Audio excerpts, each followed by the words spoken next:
नमस्कार साथियों, मैं अजय सिंह जाखड़ एमडी एग्रीमेंटर्स। और गाइस, जैसा कि आपको पता है, हम आपकी आगामी परीक्षा आईबीपीएस एएफओ 2021 के लिए बहुत सारे क्वेश्चंस और बहुत सारे मॉडल टेस्ट पेपर आपके लिए लेके आते रहे हैं। उसी के अनुरूप आज का भी ये जो आपका सेशन है, आज की जो वीडियो है, उसमें हम आईबीपीएस एएफओ का मॉडल टेस्ट कुछ इंपॉर्टेंट क्वेश्चंस को और करंट जो डेटा है उसी को हम लेके आए हैं।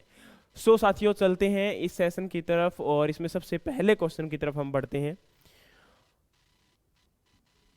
क्वेश्चन आपका है, a revise guideline of MSME states the classification of micro small and medium enterprise shows the composition criteria of investment and turnover in business. What is the annual turnover for medium enterprises? देखिए दोस्तों, यहाँ पर क्या है, MSME यानी कि micro small and medium enterprises के under में आपको पता होगा इनकी पहले जो डेफिनेशन थी उसको बदल के अब नया यानी कि चेंज कर दिया है। और एमएसएमई की अगर हम बात करें तो आपको पता होगा ये एमएसएमई बड़ी ही इंपॉर्टेंट चीज़ है, क्योंकि अगर हम बात करते हैं यहाँ पर तो आपका एग्रीकल्चर ही नहीं, ये आपके रूरल इकोनॉमी को डेवलप करने के लिए एक आपका इंपॉर्टेंट जो है इनिशिएटिव लिया गया है। और इसी इनिशिएटिव के अंडर में क्या है कि इसकी गाइडलाइन को चेंज कर दिया गया है, जिससे कि आपका जो है जो एमएसएमई के अंडर लोग आते हैं, जो इंडस्ट्रीज के लोग आते हैं, वो इससे ज्यादा बेनिफिट ले सके। तो यहां पर ये बोला गया है कि एनुअल टर्नओवर का आपका किसके अंदर, मीडियम के अंदर क्या है, तो वो आपका 250 करोड़ रहेगा। कितना रहेगा? 250 करोड़ जो है वो इसका रहेगा। तो इसके रिगार्डिंग अगर हम बात करें तो ये आपको मैं दिखा देता हूं पूरा का पूरा इसके अंदर क्या इन्वेस्टमेंट और क्या यहां पर टर्नओवर का फंडा रहता है। देखिए, सबसे पहले अगर हम बात करें इसमें तो क्लासिफिकेशन के अकॉर्डिंग आपका माइक्रो, स्मॉल और मीडियम, ये तीन कैटेगरीज हैं। इन तीन कैटेगरीज में जो इन्वेस्टमेंट का अमाउंट है और टर्नओवर का अमाउंट है उसके भी हाफ पर केवल अब इसको क्या किया गया है, डिवाइड किया गया है। तो इन्वेस्टमेंट जो है वो ज्यादा नहीं होना चाहिए, कितना, 1 करोड़ से अगर कम है। क्या बोला गया यहाँ पर कि इन्वेस्टमेंट आपका अगर 1 करोड़ से क्या है, कम है, और आपका यहाँ पर एनुअल टर्नओवर जो है वो कितना है आपका 5 करोड़ से ऊपर नहीं है, तो उस केस में इसे आप क्या बोलोगे, माइक्रो बोलोगे। स्मॉल के अंदर क्या होता है कि आपका जो इन्वेस्टमेंट है वो आपका यहां पर 10 करोड़ से क्या नहीं होना चाहिए, ज्यादा नहीं होना चाहिए, यानी कि 1 to 10 करोड़। और आपका एनुअल टर्नओवर जो है वो कितना होना चाहिए, आपका 50 करोड़ तक होना चाहिए। और ये आपके जो किस में काउंट होंगे, स्मॉल में। नेक्स्ट है आपका मीडियम, तो मीडियम में आपका यहाँ पर 50 करोड़ से जो है ज्यादा क्या नहीं होना चाहिए, इन्वेस्टमेंट नहीं होना चाहिए। और एनुअल टर्नओवर जो है वो आपका 250 करोड़ से ज्यादा नहीं होना चाहिए। तो ये हमारा जो है आपका micro, small and medium enterprises के रिगार्डिंग है। तो दोस्तों एक बार इसको अच्छे से देख लेना, ताकि अगर कहीं भी क्वेश्चन में कोई डाउट होता है तो आपका आंसर जो है वो क्या ना हो पाए, गलत ना हो पाए। उसके बाद अगर हम बात करते हैं यहां पर, तो अगला आपका कुछ क्वेश्चन है, what is the edible portion of mango. Mango का एडिबल पोर्शन क्या होगा। तो यहां पर आपका एपिकार्प, एंडोकार्प, फ्लेसीथैलेमस या मीजोकार्प। देखो, आपके मैंगो के अंदर जो ऊपर की लेयर होती है उसे आप नहीं खाते हो, है ना, और अंदर का स्टोन होता है उसे भी आप कंज्यूम नहीं करते हो। तो यानी कि पेरिकार्प यानी कि जो बाहर वाला है वो भी आपने छोड़ दिया, और आपका जो अंदर वाला एंडो है उसे भी आपने क्या कर दिया, छोड़ दिया। तो बचा क्या आपका मीजो यानी कि बीच का पार्ट, उसे आप खा लेते हो, उसे आप कंज्यूम करते हो। तो ये हमारा क्या है, इसके अंदर मीजो का आप इसका आंसर होगा। लेकिन अब आपके सामने है कि कौन कौन से फ्रूट का आपका जो है यहाँ पर कंज्यूमेबल पार्ट क्या होता है। जैसे कि बनाना की बात करें तो उसमें मीजोकार्प और एंडोकार्प आएगा। आपका पाइनएप्पल की बात करते हैं तो इसमें रिसेप्टेकल्स, ब्रैकेट और पेरियंथा आएगा।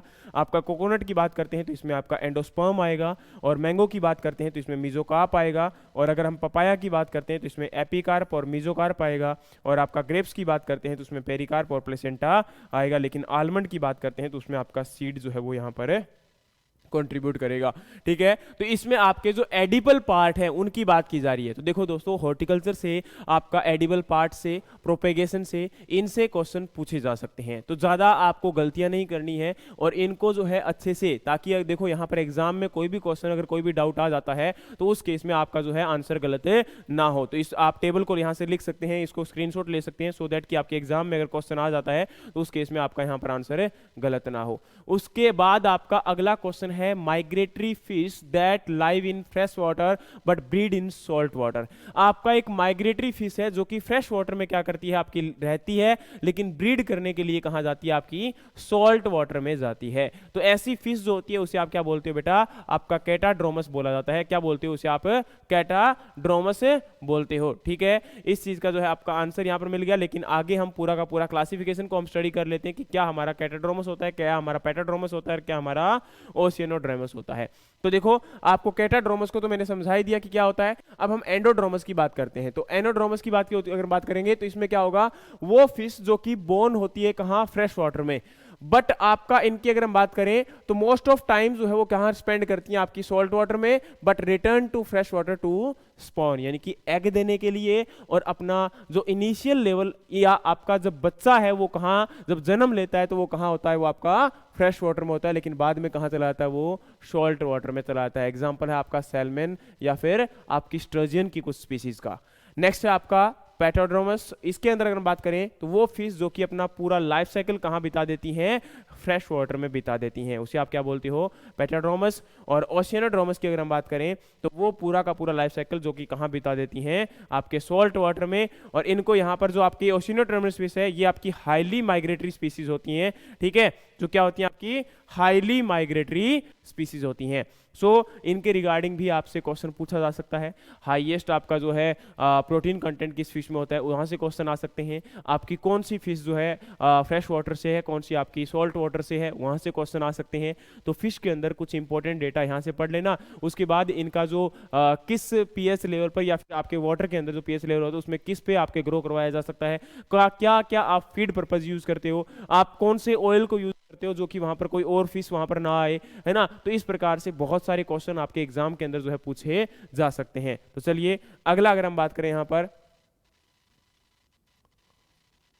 when the fish is capable of feeding themselves then that stage is called as। अब आपको पता होगा अगर हम बात करें यहाँ पर कि किस स्टेज में फिश अपने आप को फीड करने की कंडीशन में आ जाती है, हैचलिंग में, फिंगरलिंग में, फिश शीड में या फिर फ्राई में। देखो फिश शीड जो होते हैं वो तो आपको पता है कि शीड है ना, जिससे फिश आपका बनता है, तो ये तो हम बात नहीं करेंगे। नेक्स्ट है आपका हैचिंग। हैचिंग मतलब जस्ट आपका आउटसाइड आते ही, तो आते ही अपने आप को फीड नहीं करते हैं। फिंगरलिंग जो होती है वो बाद की स्टेज हो जाती है। ठीक है, जब आपकी फिंगर लाइक स्ट्रक्चर यानी कि फिंगर लाइक प्रोजेक्शन में पहुंच जाता है, फिंगर लाइक स्टेज में पहुंच जाता है। लेकिन जो फ्राई स्टेज होती है वो स्टेज होती है जब वो आपका फिश जो है जिस स्टेज में अपने आप को फीड करना स्टार्ट कर देती है। ठीक है, लेकिन इसके रिगार्डिंग अगर हम बात करें तो आपका कुछ इंपॉर्टेंट टर्मिनोलॉजी है जिनको हम यहां पर आपका देख भी सकते हैं। तो यहां पर हैचिंग, फ्राई, फिश शीड या आपका फिंगरलिंग। ठीक है, इसकी रिगार्डिंग अगर हम बात करें यहां पर तो हैचलिंग के रिगार्डिंग मैंने बता दिया, जब आपका एग से फिश बाहर निकलती है उसे आप क्या बोलते हो, हैचलिंग बोलते हो। और यहां पर क्या है कि आपका in this there is a presence of yolk sac, है ना, उसके अंदर जो योक का आपका सैक होता है वो प्रेजेंट होता है। और नेक्स्ट है फ्राई। फ्राई स्टेज जो है वो अब आपका फीडिंग स्टेज जो है, या आप बोल सकते हो कि इस समय फीडिंग करना स्टार्ट कर देते हैं। फिश शीड क्या क्या होता है, जो फर्टिलाइज्ड फिश एग जो है आपको उसको क्या बोलते हो, आप फिश शीड बोलते हैं, यानी कि जिससे फिश बनती है। और नेक्स्ट है फिंगरलिंग। फिंगरलिंग क्या होती है, वो स्टेज जिसमें आपका फिश नॉर्मली जो है फिंगर लाइक साइज के अंदर जो है कन्वर्ट हो जाती है, बन जाती है, वो स्टेज आपकी क्या रहेगी, फिंगरलिंग रहेगी। अगला क्वेश्चन हमारा अगर हम बात करते हैं तो उसमें क्या है, नेशनल फिश ऑफ इंडिया। आपका नेशनल फिश क्या है यहां पर इंडिया की, आपका ऑयल साइडिन या फिर आपका यहां पर इंडियन मैक्रेल या पुमेन या आपका गोल्डन महसीर। तो दोस्तों यहां पर जो इंडियन मैक्रेल है ये हमारी क्या है, इंडिया की नेशनल फिश है। ये क्या है, आपकी इंडिया की नेशनल फिश है। तो अगर यहां से आपका क्वेश्चन आता है तो ये क्वेश्चन का आंसर कभी भी गलत नहीं होना चाहिए। दोस्तों क्या अगर हम यहां पर बात करें तो मैं आपको एक ही बात बोलना चाहूंगा कि आप इन चीजों को जब स्टडी करते हैं, देखो यहां पर क्या होता है, ये इंपॉर्टेंट है कि जब हम स्टडी करते हैं तो बहुत सारे क्वेश्चंस आते हैं, बहुत सारे माइंड के अंदर जो है डिफरेंट हम थॉट्स आते हैं कि यार ये एग्जाम होगा कि नहीं होगा, ये कवर होगा कि नहीं होगा, हमारे एग्जाम में क्वेश्चन कैसे आएंगे, ये जो है आपका एग्जाम अगर हम दे रहे हैं तो इस एग्जाम में हमारे नंबर कितने रहेंगे, कट ऑफ कितनी रहेगी, क्वेश्चन कैसे आएंगे, हार्ड क्वेश्चन आ गया, हार्ड पेपर आ गया। देखो ऐसी चीजें चलती रहेंगी, बट माइंड में अगर आप इनको लेके आओगे तो यही रहेंगे और उससे आपका एग्जाम क्लियर नहीं हो पाएगा। अगर आपको एग्जाम क्लियर करना है तो इन सब चीजों से दूर रहो, अपनी मेहनत को करो। आपकी मेहनत ही रंग लाने वाली है, आपकी मेहनत के सिवाय कुछ भी नहीं है कि आपका सिलेक्शन कोई और दिलवा सकता है, नेवर। आप ही हो जो सिलेक्शन दिलवा सकता है, आपके अलावा कोई सिलेक्शन दिलवाने की गारंटी कोई नहीं दे सकता यहां पर। सो इंडियन मैक्रेल हो गया अगला क्वेश्चन हमारा, विच of the following is a tropical fruit. देखिए जब बात करते हैं यहाँ पर ट्रॉपिकल, सब ट्रॉपिकल और आपका यहाँ पर टेम्परेट, देखिए आपका ट्रॉपिकल की बात आती है तो ट्रॉपिकल का मतलब क्या होता है? ट्रॉपिकल का मतलब होता है कि कोई भी आपका ऐसा जो एनवायरनमेंट है जो आपका, जैसे कि साउथ इंडिया की बात करते हैं तो साउथ इंडिया में आपका जो क्लाइमेट है वो कैसा है आपका, यहाँ पर वो ट्रॉपिकल क्लाइमेट की कंडीशन है। उसमें क्या होता है, देखो ट्रॉपिकल और सब ट्रॉपिकल में एक क्लियर कट आपका जो डिफरेंस होता है वो क्या होता है? ट्रॉपिकल और सब ट्रॉपिकल में क्लियर कट डिफरेंस यही होता है कि आपका ट्रॉपिकल जो क्लाइमेट होगा, आपका जो ट्रॉपिकल क्लाइमेट होगा उसके अंदर कभी भी आप विंटर और समर सीजन में क्लियरली डिफरेंस नहीं क्रिएट कर सकते हो। वहां पर ऑलमोस्ट जो है आपका गर्मी के साथ साथ ह्यूमिडिटी भी अप्रोक्सीमेटली ज्यादा रहती है। और आपका जो सब ट्रॉपिकल रीजन होता है जैसे कि पंजाब, हरियाणा, आपका यूपी भी, आपका जो है ये स्टेट जो है वो क्या आते हैं, सब ट्रॉपिकल रीजन में आते हैं। और सब ट्रॉपिकल रीजन क्या होता है, वो रीजन होता है जहां पर क्लियर कट आपका जो है विंटर और समर सीजन अवेलेबल होता है। और अगर हम बात करें यहां पर तो आपका ट्रॉपिकल फ्रूट, अब ऑब्वियस सी बात है, और एक टेम्परेट भी आपका रह गया, तो टेम्परेट फ्रूट वो होते हैं या टेम्परेट आपका एरिया वो होता है जो आपका वहां पर, अगर हम बात करें तो कूल क्लाइमेट है जैसे कि आपका हिमाचल या फिर कश्मीर। लेकिन फ्रूट की बात करें तो फ्रूट क्या होगा, फ्रूट जो है हमारा यहाँ पर क्या रहेगा कि जो आपका ट्रॉपिकल एरिया में ग्रो होगा वो आपका यहाँ पर ट्रॉपिकल फ्रूट होगा, सॉरी टेम्परेट फ्रूट होगा। जो आपका ट्रॉपिकल में ग्रो करेगा ट्रॉपिकल, सब ट्रॉपिकल में ग्रो करेगा सब ट्रॉपिकल, और टेम्परेट में ग्रो करेगा टेम्परेट, ठीक है। लेकिन अगर हम बात करते हैं यहाँ पर ट्रॉपिकल फ्रूट, इनमें से कौन सा है आपका, लीची, ग्रेप्स, पोमग्रेनेट या पाइनएप्पल? देखिए जब इनमें से बात करते हैं तो आपका यहां पर आंसर जाएगा कि जो पाइनएप्पल है वो आपकी एक ऐसी क्रॉप हो सकती है जो ट्रॉपिकल है। लेकिन अगर हम बात करें यहां पर तो बाकी और भी एग्जांपल है, इनको आप देख लीजिए कि सबसे पहले है ट्रॉपिकल। ट्रॉपिकल में अगर हम बात करें तो देखो आपका क्या आएगा, mango, banana, pineapple, sapota and jackfruit, ये हमारे क्या है, ट्रॉपिकल है। उसके बाद आता है सब ट्रॉपिकल। सब ट्रॉपिकल की अगर हम बात करें तो इसमें फिग, गुआवा, बेर, सिट्रस, पोमग्रेनेट, डेट पाम, फाल्सा। टेम्परेट में अगर आपका क्वेश्चन पूछ रहे तो apple, pear, peach, plum, almond, walnut, apricot, पिकनट या फिर आपका चेरी जो है यहाँ पर है। आंसर चला जाएगा किसके लिए, क्लाइमेटिक बेसिस पर जो आपका फ्रूट का क्लासिफिकेशन किया गया है उनके एग्जाम्पल आपको बताए गए हैं, ठीक है। यहां से अगर किसी का कोई डाउट आता है तो आप लोग क्वेश्चन पूछ सकते हैं। उसके बाद हमारा जो है यहाँ पर एग्रीकल्चर के स्टैटिस्टिक्स, कुछ इंपॉर्टेंट डेटा 2015-16 के अकॉर्डिंग वो आपको यहाँ पर प्रोवाइड करवाए जा रहे हैं। सबसे पहले अगर हम बात करें तो टोटल ज्योग्राफिकल एरिया आपका इंडिया का कितना है, 328.73 मिलियन हेक्टेयर। देखिए गाइज ये आपके इंपॉर्टेंट डेटा है, इनको एक बार देख लेना अच्छे से क्योंकि एग्जाम के अंदर यहाँ से क्वेश्चन आपका पूछा जा सकता है। ग्रोस क्रॉप्ड एरिया आपका 197.05 मिलियन हेक्टेयर है। नेट सोन एरिया आपका 139.5 मिलियन हेक्टेयर है। और आपकी जो क्रॉपिंग इंटेंसिटी है वो आपकी 141.25 है। और यहाँ पर net irrigated area 67.30 million hectare है। बाय केनाल यानी कि अब नेट इरिगेटेड एरिया में भी जो केनाल के द्वारा जो एरिया इरिगेट होता है वो 15.18 मिलियन हेक्टेयर है। और अगर हम बात करें यहाँ पर ट्यूबवेल के द्वारा तो वो 32.16 मिलियन हेक्टेयर है। और अगर हम बात करें यहाँ पर ग्रोस क्रॉप इरिगेटेड एरिया तो वो आपका 96.62 मिलियन हेक्टेयर एरिया है। और इंटेंसिटी ऑफ इरिगेशन कितना है आपका 143.57% है। तो ये डेटा आपके एग्जाम के अंदर क्वेश्चन के लिए बहुत ही इंपॉर्टेंट है। इनको जो है याद कर लेना, इनको छोड़ना नहीं है। अब इनके रिलेटेड मैं क्वेश्चन भी बना के आपको दे सकता था लेकिन समय कम है, क्वेश्चन बनाने में डेटा आपका ज्यादा जो है वहां पर करना पड़ेगा, कुछ ना कुछ आगे पीछे है ना, तो उस समय ज्यादा टाइम लग जाता है। मैं कोशिश कर रहा हूं कि आपको ज्यादा से ज्यादा डेटा कम समय के अंदर प्रोवाइड करवा दिया जाए, ठीक है। तो इसलिए मेरी इंटेंशन ये है कि मैं जल्दी जल्दी से इसको बोल के निकल जाऊं ताकि आप लोग जो है इसको पढ़ भी सकें और आप लोगों को जो है यहां से आपका नॉलेज भी मिल सके। लेकिन क्योंकि रीजन क्या है, ये फैक्ट डेटा है, अगर मैं इस पे टाइम वेस्ट करूंगा तो फिर वही बात है कि आपका कुछ मिलेगा नहीं आपको, है ना। तो ये आपके जो है फैक्ट डेटा है और इनको यहां से आप पढ़ लीजिए। चलिए भाई, उसके बाद अगर हम बात करते हैं यहां पर तो अगला आपका डेटा यहां पर आता है कि food grain production as per fourth advance estimate कितना है आपका 284.95 मिलियन टन। आपका खरीफ के लिए कितना है, रबी के लिए कितना है, हॉर्टिकल्चर प्रोडक्शन, मिल्क की per capita availability, meat production, live stock production या फिश प्रोडक्शन। देखिए यहां पर अगर हम बात करें तो आपका खरीफ और रबी वाला ये एग्जाम में नहीं आएगा, लेकिन हॉर्टिकल्चर प्रोडक्शन आपका थर्ड एडवांस एस्टीमेट जो है उसके अकॉर्डिंग अगर हम बात करें 18-19 के तो वहां पर आपका 313.85 मिलियन टन होगा। मिल्क प्रोडक्शन आपका 18-19 के अकॉर्डिंग 187.7 मिलियन टन है। और पर कैपिटा अवेलेबिलिटी जो मिल्क का है वो कितना है 394 ग्राम पर डे। लेकिन अगर हम बात करें यहाँ पर कि पर कैपिटा अवेलेबिलिटी किस स्टेट की सबसे ज्यादा हाईएस्ट है मिल्क की, तो वो आपके यहाँ पर पंजाब आंसर होगा। कि क्या होगा आपका आंसर? पंजाब। सेकंड जो है वो क्या होगा आपका? हरियाणा। ठीक है। अगर हम बात करते हैं मीट प्रोडक्शन तो 81.14 लाख टन है, और लाइव स्टॉक प्रोडक्शन जो है वहां पर 20th लाइव स्टॉक सेंसस के अकॉर्डिंग 535.82 मिलियन आपका यहाँ पर क्या है नंबर, यानी कि लाइव स्टॉक के सबसे ज्यादा कैटल कहाँ होती है आपकी, सॉरी कैटल में इंडिया की रैंक क्या है आपकी? सेकंड है। ठीक है। और अगर हम बात करें यहाँ पर तो ओवरऑल लाइव स्टॉक प्रोडक्शन में आपका सॉरी आपका अगर हम बात करें ओवरऑल यहाँ पर जो है क्या कहते हैं बफेलो प्रोडक्शन में, तो उसमें भी आपका रैंक इंडिया का क्या है? फर्स्ट है। ठीक है। लेकिन कैटल में इंडिया का रैंक क्या है? सेकंड है। फिश प्रोडक्शन की अगर हम बात करते हैं तो टोटल आपका 134.22 लाख टन यहाँ पर क्या है? फिश प्रोडक्शन है। तो इसको भी आप क्या कर लेना, याद कर लेना, क्योंकि यहां से भी आपके एग्जाम के अंदर क्या हो जाता है? क्वेश्चन पूछ लिए जाते हैं।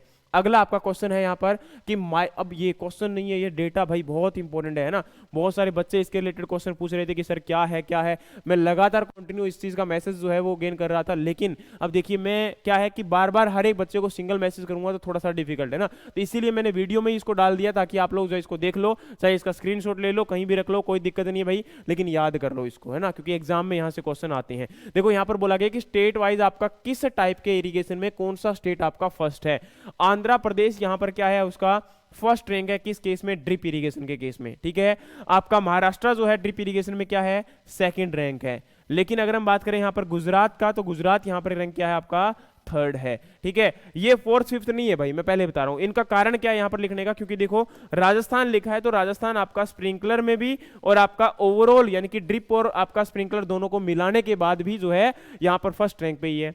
आपका अगर हम बात करें तो कर्नाटका जो है यहां पर स्प्रिंकलर इरिगेशन में रैंक क्या है आपका? सेकंड है। और अगर हम बात करते हैं गुजरात का, तो गुजरात का रैंक क्या है आपका? थर्ड है। लेकिन अगर हम बात करें ओवरऑल इरिगेशन में तो सेकंड रैंक आपका आंध्र प्रदेश है, और आपका जो थर्ड रैंक है वो क्या है यहां पर? महाराष्ट्र का है। किसके लिए? ओवरऑल आपका टोटल माइक्रो इरिगेशन के अंडर में। तो ड्रिप और स्प्रिंकलर इरिगेशन दोनों यहां पर दिए गए हैं, इनको आप देख लेना, क्योंकि देखो यहां से आपके एग्जाम में क्वेश्चन पूछे जाने के चांसेस स्वाभाविक है। ठीक है दोस्तों, चलिए अगला हमारा अगर हम बात करते हैं यहाँ पर तो कुछ इंपॉर्टेंट डेटा है जो आपका अलग अलग जो क्रॉप हैं या फिर फूड हैं उनके रिलेटेड डेटा दिया गया है। तो इसको पहली बात तो स्क्रीनशॉट लेके रख लो, है ना। इसको कहीं भी कुछ भी करने की रिक्वायरमेंट नहीं है, अभी के अकॉर्डिंग डेटा है। राइस में कौन सी स्टेट आपका फर्स्ट है, सेकंड है और थर्ड है।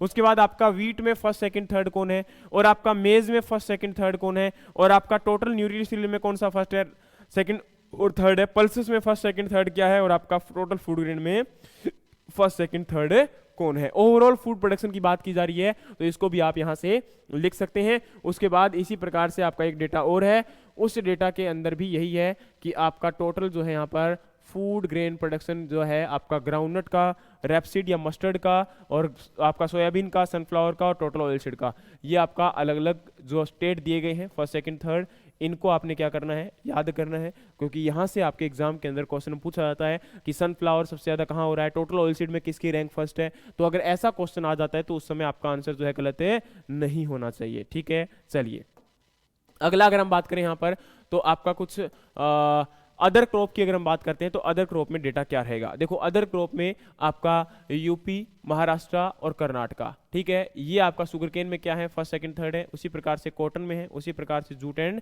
मेस्टा में भी है। ठीक है। ये आपका टोटल यहाँ पर रैंक वाइज डेटा दिया गया है, आपका स्टेट वाइज रैंक का डेटा दिया गया है, इसको भी आपने क्या करना है, याद कर लेना है। ये आपका अभी का देखो, अब यहाँ पर जूट और मेस्टा और आपका कॉटन के लिए दिया गया है, तो कॉटन का जो आपका ये क्यों लिखा है, क्योंकि ये जो आपका यहाँ पर लिखा है प्रोडक्शन वो बेल है, 7 बेल की अगर हम बात करें तो एक बेल के अंदर आपका जो है कॉटन के अकॉर्डिंग यहाँ पर 170 किलोग्राम होते हैं, लेकिन अगर जूट और मेस्टा के अकॉर्डिंग बात करें तो वहां पर आपका 180 किलोग्राम है होते हैं। तो ये चीज आप जो है देख लेना, ये आपका फोर्थ एडवांस एस्टीमेट के अकॉर्डिंग जो है डेटा दिया गया था। उसके बाद है कि normal estimate of area production and yield of major crop, कि नॉर्मल एस्टीमेट क्या है ओवरऑल अगर हम बात करते हैं तो ये रबी, राइस, व्हीट, ज्वार, बाजरा, मेज, इन सभी का क्या दिया गया है, आपका ओवरऑल एस्टीमेट यहाँ पर आपको प्रोवाइड करवा दिया गया है। ठीक है, अलग अलग क्रॉप का, इसको भी आप क्या कर लेना, यहाँ से फोटो लेके, क्योंकि देखो ये आपके एग्जाम में यहाँ से क्वेश्चन पूछा जा सकता है। ठीक है, तो अगर ये डेटा आपको रिक्वायर्ड है तो इसको स्क्रीनशॉट लीजिए और आपके एग्जाम के अंदर जो है यहाँ से क्वेश्चन आ जाएंगे। चलिए अगला एक क्वेश्चन आपके पास फिर आ चुका है, match list 1 and list 2 and select the correct answer by using the codes given below the list. आपके यहाँ पर अलग अलग कोड दिए गए हैं, यानी कि एक क्रॉप है, एक ज्योग्राफिकल इंडिकेशन है, तो कौन सा आपका क्रॉप के साथ सिमिलरिटी शो करता है। देखिए यहाँ पर सबसे पहले बोला गया कि बार्ले, चलो एक काम करते हैं, पहले ऑप्शन को देख लेते हैं कि ऑप्शन क्या बोल रहे हैं। ऑप्शन हमें ये बोलते हैं कि इसके अंदर हमारा जो डेटा है वो आपका कौन से लिस्ट 2 के साथ मैच होगा। तो जैसे बारले की बात करते हैं तो बारले आपको यहाँ पर I think so climatic condition का ये दिया गया है, तो देखते हैं बारले आपका कब होता है। बारले आपका रबी सीजन में होता है। रबी यानी कि आपका वीट यानी कि जब होती है या रबी होती है तो उस समय क्या होता है आपका यहाँ पर कूल क्लाइमेट होता है। तो देख लो भाई कूल क्लाइमेट यहाँ पर कहाँ है, ये तो हॉट एंड ड्राई क्लाइमेट की बात कर रहे हैं, तो बिल्कुल भी नहीं होगा। कूल क्लाइमेट एक तो ये आ गया विद पूरर सोइल, चलो देख लेते हैं, मान लेते हैं। नेक्स्ट है वार्म एंड मॉइस्ट, तो ये भी नहीं होगा। हॉट नहीं होगा, तो बिना सोचे समझे पहले तो इसको लगा लो, ठीक है। दूसरा यहां पर क्या है, राइस के केस में अगर हम बात करें तो राइस वाला क्या होगा, राइस आपका कब हो सकता है, hot and dry climate with poor soil, never, rice को कभी भी पुअर सोइल में नहीं ग्रो करवा सकते। Warm and moist climate with high altitude, never, ये भी पॉसिबल नहीं है, क्योंकि अगर हाई एल्टीट्यूड की बात करेंगे तो वहां पर आपका राइस नहीं होगा। लेकिन hot and moist climate with rich soil, very good, ये हमारा जो है आंसर यहां पर जा सकता है। तो यहां पर क्या हो गया, पहले के साथ आपका 2, दूसरे के साथ आपका 4, ठीक है। तो देखिए भाई 2 4 और कहीं 2 4 है, तो पहली बात तो ये है, पहली बात तो हम क्या करेंगे, इसको ही आंसर कर लेंगे। लेकिन अब हमें समझना है इस चीज को, तो मिलेट्स क्या होते हैं, मिलेट की अगर हम बात करें तो वो कब हो सकते हैं, hot and dry climate with poor soil में, या आपका warm and moist climate with high altitude. तो हाई एल्टीट्यूड में ये ग्रो नहीं होता, ये आपका कहां होता है, पुअर सोइल में ग्रो हो सकता है, क्या, मिलेट। और टी की अगर हम बात करें तो टी आपको पता है हाई एल्टीट्यूड में ग्रो होता है, कहां पर, आपके आसाम में, ठीक है। तो यहां पर आंसर क्या रहेगा आपका 2 4 1 3, तो ये रहा आपका 2 4 1 3, ठीक है गाइज। तो ये हमारा क्या हुआ, आपका इस क्वेश्चन का आंसर हुआ कि हमारा 2 4 1 3। आगे अगर हम बात करें यहाँ पर तो आपका है एज फार कंसर्न अबाउट प्रधानमंत्री फसल बीमा योजना which is a low premium policy in which farmer are required to pay a balance premium and shared equally between central and state government, which among the following category is concerned it in it mostly. इनमें से कौन सी category यहाँ पर सबसे ज़्यादा concern की जाती है, किसके लिए, कि आपका यहाँ पर जो आपका प्रीमियम पे किया जाता है ना, या फिर आपका जो है इसके अंदर जो आपका यहाँ पर क्या कहते हैं कि लो प्रीमियम। आपको पता होगा आपका प्रधानमंत्री फसल बीमा योजना के तहत क्या होता है कि आपको यहाँ पर जो अमाउंट होता है प्रीमियम का वो मोस्टली एक बार पे करना पड़ता है, लेकिन बहुत ही कम अमाउंट पे करना पड़ता है और वापिस से आपके अकाउंट में आ जाती है ना। तो यहीं पर यही पूछा जा रहा है कि इसमें से सबसे ज़्यादा किस कैटेगरी को ज़्यादा कंसर्न किया गया है, टेनेंट फार्मिंग को, ज्वाइंट फार्मिंग को, कलेक्टिव को, या फिर कोऑपरेटिव को। तो सबसे ज्यादा आपका टेनेंट। अब ये टेनेंट फार्मर क्या होते हैं, ज्वाइंट क्या होते हैं, कलेक्टिव क्या होते हैं, या फिर कोऑपरेटिव फार्मिंग क्या होती है, इनके बारे में जान लेते हैं। तो देखो भाई आपका सबसे पहले अगर हम बात करें यहाँ पर तो टेनेंट फार्मिंग और इनकी अगर बात करते हैं तो यहाँ से आपका क्वेश्चन ज़्यादातर यही पूछा जाता है कि इसके अंदर आपके फार्मिंग जो है वो क्या होते हैं, किस प्रकार से इनका क्लासिफाई करते हैं। चलिए तो सबसे पहले है कि कोऑपरेटिव बेटर फार्मिंग। ये आपके 4 टाइप की फार्मिंग होती है जिनको एग्जाम में क्वेश्चन पूछा जा सकता है। ये आपका नैनीताल बैंक के एग्जाम के अंदर क्वेश्चन पूछा गया था। कहाँ पूछा गया था, आपका नैनीताल बैंक के एक एग्जाम में आपका जो हुआ था एफओ का, उसमें आपका क्वेश्चन पूछा गया था। और इसकी अगर हम बात करते हैं तो इसमें ओनरशिप क्या होगा और ऑपरेशनशिप क्या होगा, यहां से आपका जो है क्वेश्चन पूछा जाता है। देखो cooperative better farming, better farming में क्या होता है आपका, कोई भी चीज बेटर कब हो सकती है, कोई भी चीज बेटर तब हो सकती है जब, देखो मैं बताता हूं, यहां पर एक याद करने का तरीका है, कोई बड़ी चीज नहीं है ना। जैसे मान के चलिए मैं आपको बोलूं कि आपका ही काम है और आप ही उसे कर रहे हो, तो बेटर करोगे कि नहीं करोगे। या फिर मान के चलिए काम आपका हो और आपने कोई सैलरी पे पर्सन रख रखा है, क्या वो बेटर करेगा, नहीं करेगा, है ना। या फिर आपने क्या किया, काम आप कर रहे हो, ठीक है, यहां पर आपका जो है क्या कर रहे हो, काम आप कर रहे हो लेकिन लैंड किसी का है, तो आप लैंड का यूटिलाइजेशन बेटर नहीं करोगे, है ना। तो वो आपका क्या होगा, बेटर नहीं होगा। लेकिन आप ही फार्मिंग कर रहे हो, आप ही वहां पर क्या ऑपरेशन कर रहे हो और आपका ही लैंड है, तो उस केस में वो क्या करते हो, आप बेटर करते हो प्रोडक्शन, है ना। तो उसी प्रकार से यहां पर आपका जो है क्या जाएगा, cooperative better farming. Cooperative better farming की अगर हम बात करते हैं तो इसके अकॉर्डिंग क्या रहेगा कि आपका ऑपरेशनशिप भी और आपका ओनरशिप भी क्या रहने वाला है, इंडिविजुअल रहने वाला है। लेकिन अगर हम ज्वाइंट फार्मिंग की बात करते हैं तो इसमें क्या होगा कि आपका ओनरशिप तो इंडिविजुअल होगा, ओनरशिप क्या होगा, इंडिविजुअल होगा, लेकिन यहां पर ऑपरेशनशिप क्या होगा, वो आपका कलेक्टिव होगा। नेक्स्ट है आपका टेनेंट फार्मिंग। टेनेंट में क्या होता है, कलेक्टिव ओनरशिप होता है, लेकिन आपका ऑपरेशनशिप जो होता है वो क्या होता है, इंडिविजुअल। और कोऑपरेटिव कलेक्टिव जैसा कि नाम इंडिकेट कर रहा है, वहां पर क्या होगा, आपका कलेक्टिव जो है होगा, ठीक है। दोनों ही चीजें क्या होने वाली है, कलेक्टिव होने वाली है। तो एग्जाम में यहां से भी आपका क्वेश्चन पूछा जा सकता है, ठीक है। तो यहां पर पूछ ले कि ओनरशिप अगर इंडिविजुअल है और ऑपरेशनशिप अगर कलेक्टिव है तो उस केस में वो आपका किस प्रकार का फार्मिंग होगा, तो वो आपके सामने है कि किस प्रकार का ये आंसर हो सकता है। चलिए अगला अगर हम बढ़ते हैं यहाँ पर, तो क्वेश्चन है which of the following fruit is non climacteric, आपका कौन सा फ्रूट जो है वो आपका यहाँ पर क्लाइमेट्रिक नहीं है। तो दोस्तों यहाँ पर क्लाइमेट्रिक का और नॉन क्लाइमेट्रिक की अगर बात करें तो क्लाइमेट्रिक फ्रूट वो होता है जो बाद में पक जाता है, और नॉन क्लाइमेट्रिक वो होता है जो आपका तोड़ने के बाद फ्रूट को पक नहीं सकता। जैसे कि बनाना है, बनाना को आपने देखा होगा वो फ्रूट तोड़ने के बाद भी उसको पकाया जाता है ना, तो उसी प्रकार से जो फ्रूट तोड़ने के बाद पक जाएगा उसको क्या हो जाएगा, हमारा क्लाइमेट्रिक फ्रूट है, ठीक है। और जो आपका तोड़ने के बाद नहीं पकेगा वो हमारा राइप नहीं होगा, तो उस केस में उसे आप क्या बोल दोगे, आपका नॉन क्लाइमेट्रिक। तो देखो भाई, गुआवा भी हो जाता है, एप्पल भी हो जाता है, मैंगो भी हो जाता है, पाइनएप्पल भी हो जाता है ना। हो जाता है क्या पाइनएप्पल? नहीं होता है ना। तो यहां पर आंसर क्या जाएगा हमारा, पाइनएप्पल, क्योंकि मैंगो पक जाता है, एप्पल पक जाता है, गुआवा पक जाता है, बट पाइनएप्पल बाद में नहीं पकता। तो ये बेटा जी आपका एक लिस्ट दिया गया है, इस लिस्ट को यहाँ से देखिए कि कौन से आपके क्लाइमेट्रिक फ्रूट हैं, कौन से आपके नॉन क्लाइमेट्रिक फ्रूट है। तो ये डेटा आपके लिए बड़ा इंपॉर्टेंट है। जैसे क्लाइमेट्रिक की अगर हम बात करें तो passion fruit, banana, apple, tomato, apricot, kiwi fruit, blackberry, annona, muskmelon, plum, mango, ये सारे के सारे क्या है, क्लाइमेट्रिक हैं। और नॉन क्लाइमेट्रिक में हमारा लाइम, कैशू नट, स्ट्रॉबेरी, ऑरेंज, लीची, बेर और ग्रेप्स, पोमग्रेनेट, जामुन, ये सारे के सारे हमारे क्या हैं, नॉन क्लाइमेट्रिक फ्रूट है। तो गाइज ये इंपॉर्टेंट है आपके लिए, लिस्ट भी बड़ा इंपॉर्टेंट है। अगर ये आपने एग्जाम क्रैक करना है तो ऐसी लिस्ट को, ऐसी टेबल्स को अपने पास रखें और कहीं ना कहीं इन टेबल को जो है अपने हर रोज इनको रिवाइज करने का काम करें अगर आपने एग्जाम को क्लियर करना है। अगला क्वेश्चन है which of the following agriculture practice have been primarily responsible for the pollution of our water resource, कि आपका कौन सा यहाँ पर जो है जो प्रैक्टिस है वो यहाँ पर आपके वाटर को पोल्यूट करने का काम करेगी। तो पहले ऑप्शन को आपको दिखा देता हूं, उसके बाद हम बात करते हैं। यहां पर देखो, पहला है कि use of live stock manure. क्या लाइव स्टॉक मैन्योर कभी वाटर को पोल्यूट कर सकती है? वो नहीं करती है। दूसरा हमारा है केमिकल फर्टिलाइजर, तो ऑब्वियस सी बात है केमिकल फर्टिलाइजर तो हमारे करते ही करते हैं। Excessive use of chemical pesticide, देखो केमिकल पेस्टिसाइड को अगर एक्सेसिव यूज करोगे तो वाटर पॉल्यूट होने वाला है।